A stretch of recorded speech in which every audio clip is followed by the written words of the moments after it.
Hello friends, study with Rajeev में आपका स्वागत है। आज से हम लोग क्राउन बुक को पेज बाय पेज पढ़ेंगे। इसमें हम लोग सबसे पहले स्टार्ट करेंगे भारत के भूगोल से। तो चलिए जुड़े रहिए और देखते हैं इसमें क्या क्या इंपॉर्टेंट दिया हुआ है। आपको इस बुक से बहुत सारा direct question SSC CGL SSC CHSL में देखने को मिलेगा। आप किसी भी एग्जाम का तैयारी कर रहे हैं, इस बुक से डायरेक्ट क्वेश्चन आता है। तो चलिए शुरू करते हैं और भारत के भूगोल का पहला चैप्टर हम लोग देखते हैं, भारत का भौगोलिक परिचय। भारत एक विशाल देश है। इसकी विशालता के कारण इसे उपमहाद्वीप की संज्ञा दी गई है। यह विश्व का अकेला देश है जिसका नाम हिंद महासागर के नाम से जुड़ा हुआ है। इसका एक एक पॉइंट बहुत ही इंपॉर्टेंट है फ्रेंड्स, आपको याद रखना है। आकृति, स्थिति एवं विस्तार देखते हैं भारत के बारे में। भारत की आकृति कैसी है? चतुष्कोणीय है। भारत की आकृति चतुष्कोणीय है। अक्षांश की दृष्टि से भारत उत्तरी गोलार्ध का देश है और देशांतर की दृष्टि से पूर्वी गोलार्ध के मध्य में है। इसका विस्तार दक्षिण में 8 डिग्री 4 मिनट से उत्तर में 37 डिग्री 6 मिनट उत्तरी अक्षांश में तथा पश्चिम में 68 डिग्री 7 मिनट से लेकर पूर्व में 97 डिग्री 25 मिनट पूर्वी देशांतर के बीच में स्थित है। तो याद रखिएगा, अक्षांशीय विस्तार कितना से कितना है? 8 डिग्री 4 मिनट से 37 डिग्री 6 मिनट तक है और देशांतरीय विस्तार 68 डिग्री 7 मिनट से लेकर 97 डिग्री 25 मिनट पूर्वी देशांतर में है। देश का मानक समय 82.5 डिग्री पूर्वी देशांतर है जो नैनी इलाहाबाद उत्तर प्रदेश से गुजरता है। यह ग्रीनविच समय से 5.5 घंटा आगे है। जो भारत का मानक समय है क्या है? तो याद रखिएगा 82.5 डिग्री पूर्वी देशांतर रेखा है जो नैनी कहाँ है? तो याद रखिएगा इलाहाबाद उत्तर प्रदेश से गुजरता है। जो भारत का मानक समय है ग्रीनविच समय से कितना घंटा आगे है? तो याद रखिएगा 5 घंटा 30 मिनट आगे है। भारतीय मानक समय से गुजरने वाले राज्य कौन कौन से हैं? तो याद रखिएगा जो भारतीय मानक समय 82.5 डिग्री पूर्वी देशांतर रेखा है, भारत के 5 राज्य उत्तर प्रदेश, मध्य प्रदेश, छत्तीसगढ़, उड़ीसा एवं आंध्र प्रदेश से होकर गुजरता है। तो याद रखिएगा भारत का मानक समय भारत के 5 राज्यों से होकर गुजरता है, उत्तर प्रदेश, मध्य प्रदेश, छत्तीसगढ़, उड़ीसा एवं आंध्र प्रदेश। भारत का क्षेत्रफल 32,87,263 वर्ग किलोमीटर है। क्षेत्रफल की दृष्टि से भारत विश्व का 7वां सबसे बड़ा देश है। इसका क्षेत्रफल विश्व के क्षेत्रफल का लगभग 2.42% है। भारत से बड़े क्षेत्रफल वाले देश कौन कौन से हैं? तो याद रखिएगा सबसे बड़ा क्षेत्रफल की दृष्टि से सबसे बड़ा देश रूस है, 2 नंबर पे कनाडा, 3 नंबर पे चीन, 4 नंबर पे अमेरिका, 5 पे ब्राज़ील, 6 पर ऑस्ट्रेलिया और 7 नंबर पर भारत है।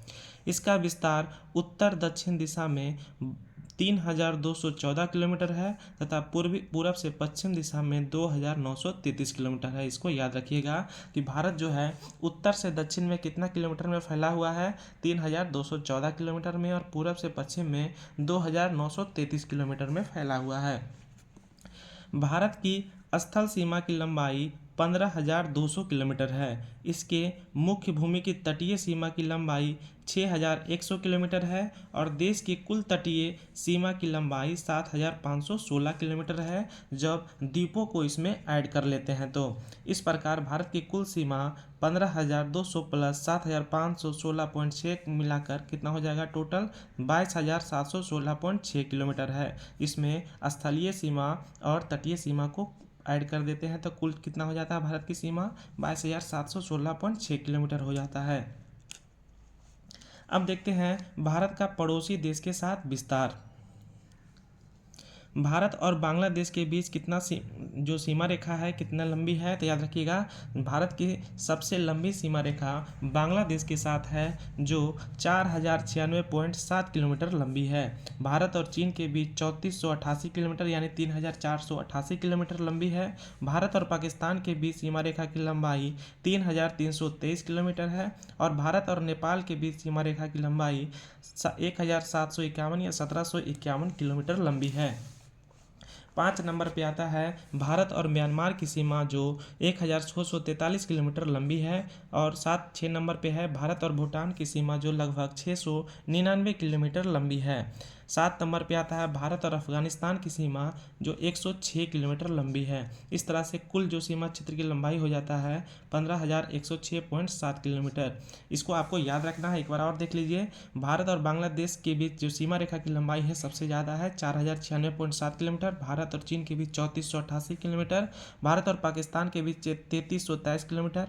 भारत और नेपाल के बीच सीमा रेखा की लंबाई 1751 किलोमीटर। भारत और म्यांमार की सीमा की लंबाई 1643 किलोमीटर। भारत और भूटान की सीमा की लंबाई 699 किलोमीटर और भारत और अफगानिस्तान की सीमा की लंबाई 106 किलोमीटर है। भारत के अंतिम सीमा बिंदु, ये भी इम्पोर्टेंट है, इससे भी बहुत बार क्वेश्चन बनता है। देखिए, जो भारत का सबसे दक्षिणतम बिंदु है इंदिरा पॉइंट है, जो कहाँ स्थित है, ग्रेट निकोबार द्वीप में स्थित है, जो भारत की सबसे दक्षिणतम बिंदु है। और भारत की सबसे उत्तर बिंदु क्या है, इंदिरा कॉल, कहाँ स्थित है, लद्दाख में है। भारत की सबसे पश्चिमी बिंदु गौर माता या गुहार माता गुजरात में है। पूर्वी बिंदु पश्चिमी जो सबसे पूर्वी बिंदु है भारत की, वो कहाँ स्थित है, किबुथु अरुणाचल प्रदेश में है। और मुख्य भूमि की दक्षिणतम बिंदु कौन सी है, तो याद रखिएगा कन्याकुमारी तमिलनाडु में है। पड़ोसी देश की सीमा पर अवस्थित भारतीय राज्य केंद्र शासित प्रदेश, तो सबसे पहला देखिए चीन। चीन के साथ टोटल 5 राज्य या केंद्र शासित प्रदेश की सीमा लगती है, तो कौन कौन से हैं, लद्दाख, हिमाचल प्रदेश, उत्तराखंड, सिक्किम और अरुणाचल प्रदेश। याद रखिएगा जम्मू कश्मीर की सीमा अब चीन के साथ नहीं लगती है, इम्पॉर्टेंट है, इसको आपको याद रखना है। चीन के साथ टोटल 5 राज्य और केंद्र शासित प्रदेश को मिलाकर 5 राज्यों की सीमा मिलती है। कौन कौन से हैं, तो देखिए 4 राज्य और 1 केंद्र शासित प्रदेश यानी कि लद्दाख की सीमा चीन के साथ लगती है। दूसरा नंबर पे आता है नेपाल। नेपाल के साथ भी 5 राज्यों की सीमा लगी हुई है, उत्तर प्रदेश, उत्तराखंड, बिहार, पश्चिम बंगाल और सिक्किम। तो ये 5 राज्य जो है नेपाल से जुड़े हुए हैं। 3 नंबर पे देखिए बांग्लादेश के साथ भी 5 राज्यों की सीमा जुड़ी हुई है, पश्चिम बंगाल, असम, मेघालय, त्रिपुरा और मिजोरम। आपको डायरेक्ट इसको याद रखना है, आप जिस प्रकार से याद रख सकते हैं इसको याद रखना है। बीच में मणिपुर घुसा के दे देगा कि इनमें से किसकी सीमा बांग्लादेश के साथ नहीं लगती है, तो आप इसको गलत कर देंगे। तो इससे आपको याद रखना है पश्चिम बंगाल, असम, मेघालय, त्रिपुरा और मिजोरम की सीमा बांग्लादेश के साथ लगती है।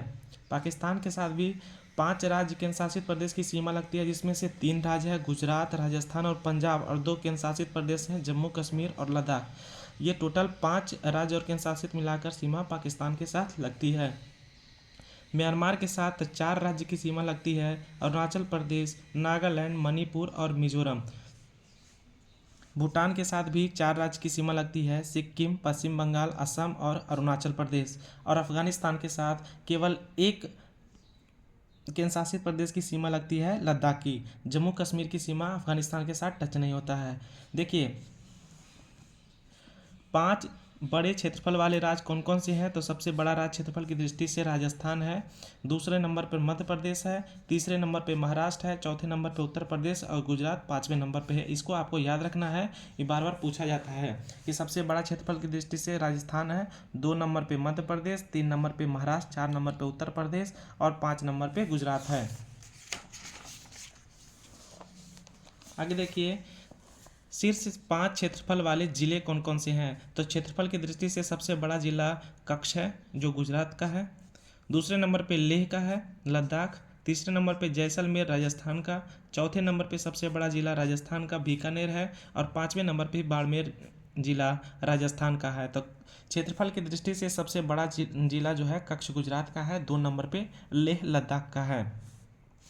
शीर्ष तटरेखा वाले राज्य या केंद्र शासित प्रदेश, सबसे ज़्यादा जो तटरेखा वाला सबसे लंबी तटरेखा किसकी है, तो याद रखिएगा अगर वहाँ पे केंद्र शासित प्रदेश नहीं दिया रहेगा तो सबसे लंबी तटरेखा वाला राज्य हो जाएगा गुजरात, लेकिन उसमें अंडमान निकोबार भी रहेगा। तो याद रखिएगा केंद्र शासित प्रदेश और राज्यों को मिलाकर जो सबसे लंबी तटरेखा वाला राज्य है या केंद्र शासित प्रदेश है वो कौन सा है, अंडमान निकोबार है। इसकी तटरेखा की लंबाई 1962 किलोमीटर है। तो सबसे लंबी तटरेखा वाला राज्य केंद्र शासित प्रदेश हो जाएगा अंडमान निकोबार द्वीप, दूसरा हो जाएगा गुजरात, तीसरा नंबर पे आ जाता है आंध्र प्रदेश, चौथे नंबर पे तमिलनाडु, 5वें नंबर पे महाराष्ट्र, छठा नंबर पे केरल है। इस तरह से आपको ज़्यादा याद नहीं रखना है, बस 1 नंबर और 2 नंबर याद रखिए, 3 नंबर तक याद रखिए। सबसे लंबी जो तटरेखा है किसकी है, अंडमान निकोबार की है। 2 नंबर पे गुजरात, 3 नंबर पे आंध्र प्रदेश, 4 नंबर पे तमिलनाडु है। अगला है देखिए प्रमुख अंतर्राष्ट्रीय सीमाएं। तो देखिए जो भारत और चीन के बीच जो अंतर्राष्ट्रीय सीमा है इसको क्या कहा जाता है, मैकमोहन रेखा कहा जाता है। इसका निर्धारण कब हुआ था, 27 अप्रैल 1914 को इसका निर्धारण हुआ था कि मैकमोहन रेखा भारत और चीन के बीच सीमा रेखा होगी। दूसरा है भारत और पाकिस्तान के बीच जो सीमा रेखा है उसको रेडक्लिफ रेखा के नाम से जाना जाता है। इसका निर्धारण 15 अगस्त 1947 को किया गया था। तीसरे नंबर पे आता है भारत और अफगानिस्तान के बीच का डूरंड रेखा। जब पाकिस्तान नहीं हुआ करता था तो ये डूरंड रेखा भारत और अफगानिस्तान के बीच था विभाजन के पहले। अब यह रेखा किसके बीच में हो गया, विभाजन के बाद पाकिस्तान और अफगानिस्तान के बीच है। डूरंड रेखा पहले जब भारत का विभाजन नहीं हुआ था तो भारत और अफगानिस्तान के बीच था, लेकिन भारत का विभाजन हो जाने के बाद डूरंड रेखा पाकिस्तान एवं अफगानिस्तान के बीच में है। प्रमुख चैनल देख लीजिए क्या क्या है। ग्रेट चैनल जो है इंदिरा पॉइंट या इंडोनेशिया को विभाजित करता है। आगे देखिए 10 डिग्री चैनल जो है लघु अंडमान और कार निकोबार के बीच स्थित है। 9 डिग्री चैनल मिनिकॉय को लक्षद्वीप से अलग करता है। 8 डिग्री चैनल मालदीव एवं मिनिकॉय के बीच में है। मन्नार की खाड़ी एवं पाक जल संधि किसके बीच में है, तो याद रखिएगा भारत और श्रीलंका के बीच में है। कर्क रेखा याद रखिएगा बहुत इंपॉर्टेंट है। कर्क रेखा भारत के मध्य से गुजरती है। यह टोटल भारत के 8 राज्यों से होकर गुजरती है जो इस प्रकार है। एक सीरियल नंबर से आपको याद रखना है, गुजरात, राजस्थान, मध्य प्रदेश, छत्तीसगढ़, झारखंड, पश्चिम बंगाल, त्रिपुरा और मिजोरम। इस तरह से आपको उंगली पे काउंट करके याद रखना है कि जो कर्क रेखा है भारत के 8 राज्य से होकर गुजरती है, गुजरात, राजस्थान, मध्य प्रदेश, छत्तीसगढ़, झारखंड, पश्चिम बंगाल और त्रिपुरा, मिजोरम। तो ये कर्क रेखा हो गया। और दूसरा इससे पहले हम लोग क्या पढ़े थे, भारत का मानक समय रेखा जो 5 राज्य से होकर गुजरता था, और ये दूसरा है कर्क रेखा। ये दोनों को आपको रट लेना है। भारत की प्रादेशिक जल सीमा या समुद्री सीमा, देखिए इंपॉर्टेंट इससे क्वेश्चन बनता है बिहार दरोगा या बिहार पुलिस में। यह आधार रेखा से 12 समुद्री मील की दूरी तक है। इसका उपयोग भारत को पूर्ण अधिकार प्राप्त है।